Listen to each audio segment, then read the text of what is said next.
नमस्कार दोस्तों, मैं हूं ममता तिवारी और आप सभी का स्वागत करती हूं मेरे चैनल ममताज वे में। कैसे हैं आप सब, तो ये बताने के लिए कमेंट बॉक्स में हर हर महादेव हमेशा की तरह ज़रूर लिखिए। तो चलिए दोस्तों, आज हम इस वीडियो में जानेंगे बहुत ही महत्वपूर्ण बातें कि दीदी हरितालिका तीज का व्रत पीरियड में कैसे करें। आप लोगों ने पूछा है, तो इसी के ऊपर आज का हमारा वीडियो है। और साथ में एक चीज़ और बताऊंगी कि नहाए खाए के दिन हमें कौन कौन से बातों का ध्यान रखनी है, गलती नहीं करनी है।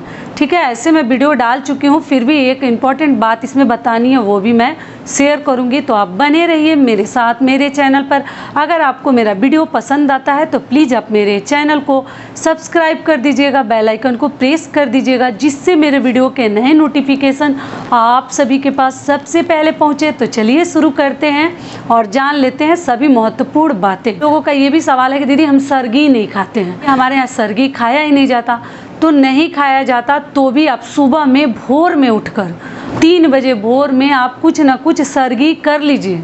उदया तिथि से ही व्रत माना जाता है, उदया तिथि में हम व्रत रखेंगे, तो उठकर आप लोग कुछ ना कुछ जरूर खा लीजिए। और व्रत कैसे रखिएगा, और उसमें भी ये व्रत जो है जला है, निराहार है, फिर आपका तबीयत खराब हो जाएगा तो कैसे होगा। तो इसलिए आप लोग भोर में उठकर 3 बजे 2 बजे भोर में कुछ ना कुछ खा लीजिए बनाकर, या फल फ्रूट ले लीजिए, जो ही आपको अच्छा लगता है।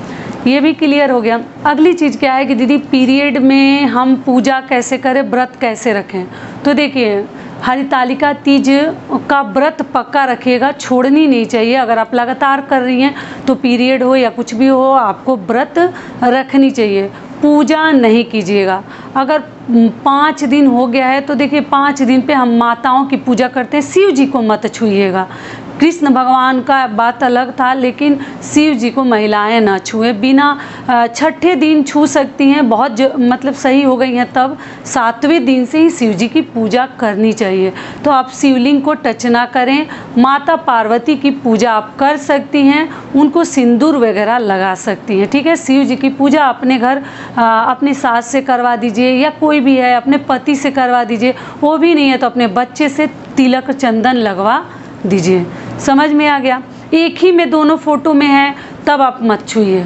ठीक है, आप किसी और से पूजा करवा दीजिए। अगर सेपरेट है, अलग अलग आप मतलब माता पार्वती और शिव जी को बनाई हैं, या मंदिर में भी अलग मूर्तियां हैं, तो आप माता की पूजा कीजिएगा, शिव जी की पूजा ना करें। और माता का प्रसाद ही खाइएगा, शिव जी का प्रसाद पति को ना दें। माता का ही प्रसाद उठाकर अपने पति को आप दे सकती हैं, लेकिन शिव जी का प्रसाद नहीं देनी है, जो कि मैं सावन के वीडियो में बता चुकी हूँ कि गरीब होते हैं, तो आप लोग ना करें। तो इस प्रकार से करनी है। और पीरियड में आप लोग व्रत रखिएगा, मानसिक रूप से भगवान का नाम लेना है, छूनी नहीं है, प्रसाद न बनानी है, न छूनी है, न तैयारी करनी है, केवल दूर से ही आपको प्रणाम करनी है। अगली चीज़ क्या है कि आप लोग बार बार पूछते हैं कि दीदी हम इतने दिन पे सही हो गए, तो हम ठीक हो गए, तो हम पूजा कर सकते हैं। तो नहीं, मैं बता दी, देखिए पहले ही बता चुकी हूँ कि जब तक आपका मतलब 6 डेज नहीं होता, शिव जी को मत छूइएगा। 5 डेज पे माता पार्वती को, 5वें दिन पे आप लोग कहते हैं कि 5 दिन 4 दिन कैसे काउंट करें, तो रात में हो या वो सुबह ही हो, उस दिन को एक दिन माना जाता है। ठीक है, वो रात में 12 बजे रात को ही क्यों ना हो, उस समय से भी लेकर आपको पूरा दिन उसको गिनेंगे, और अगले दिन जो है एक दिन कहा जाएगा।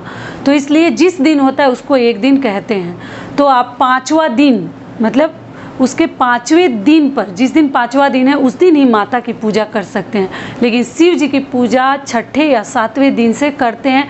छठे दिन पूरी तरह ठीक हो गई हैं तो आप लोग पूजा कर सकते हैं। समझ में आ गया, क्लियर हो गया। तो आप देख लीजिएगा, व्रत रख सकती हैं, सारे कार्य आप कर सकते हैं, दिन भर भगवान का नाम ले सकती हैं, लेकिन आप जो है पूजा ना करें। अपना पूजा जो है ना अपने घर के किसी और व्यक्ति से, किसी महिला से, आस पड़ोस की भी किसी महिला से आप मदद ले सकती हैं और पूजा करवा के व्रत का संपूर्ण लाभ आप उठा सकती हैं। तो इसलिए इस प्रकार से आप लोग कर लीजिएगा और पूजा अर्चना ना करें।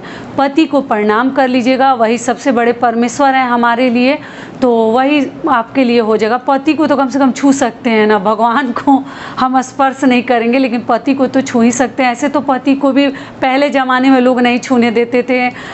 घर के बड़े बुजुर्गों के लिए, पति के लिए भोजन भी हम नहीं बना सकते थे। लेकिन अभी इतना सब लोग नहीं मानते हैं, तो आप अपने पति को ही पैर छू के प्रणाम कर लीजिए। और तो समझ में आ गया, सारी बातें क्लियर हो गई।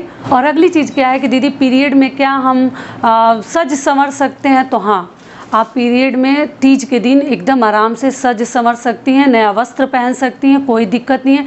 केवल भगवान की पूजा नहीं करनी है, ठीक है? क्योंकि देखिए, जब हमारी शादी विवाह होती है तो उस दिन अगर ऐसा हो जाता है तो कहाँ कार्य रुकता है, होता है उसी में। तो इसलिए व्रत का नहीं लिया जाता है। कोई आपका सिंदूर बिंदी वो सब आप लोग पूछते हैं दीदी अशुद्ध हो जाएगा, कोई अशुद्ध नहीं होगा। आप लोग आराम से सज संवर सकती हैं, पैरों महावर लगा सकती हैं, मेहंदी लगा सकती हैं, एकदम जैसे महिलाएं सजती हैं, आप लोग नॉर्मल सजती हैं, ठीक उसी प्रकार से आप लोग सज संवर सकती हैं। ऐसा नहीं है कि हमारा पीरियड है तो हम कहीं गंदा ऐसे पड़े हैं बैठे हैं, ऐसा कुछ नहीं है, ठीक है? बाल उस दिन ना धोएं, उस दिन ध्यान रखें, उस दिन बाल ना धोएं, क्योंकि सुहाग का व्रत है। और पीरियड का भी बाल मैं तो कहूँगी कि तीज के दिन ना धोएं, एक दिन पहले धो लें। सिर के ऊपर से आप चाहें तो नहा सकती हैं, ठीक है? सारी बातें क्लियर हो गई। तो यहीं तक का था दोस्तों आज का हमारा वीडियो। आशा करती हूँ, उम्मीद करती हूँ कि इस वीडियो से आप लोग को बहुत अधिक लाभ मिलेगा। और वीडियो पसंद आता है तो लाइक कीजिए। तो फिर मिलती हूँ एक नए वीडियो में, तब तक के लिए नमस्कार। स्वस्थ रहिए, सुरक्षित रहिए और जहाँ कहीं भी रहिए खूब खुश रहिए।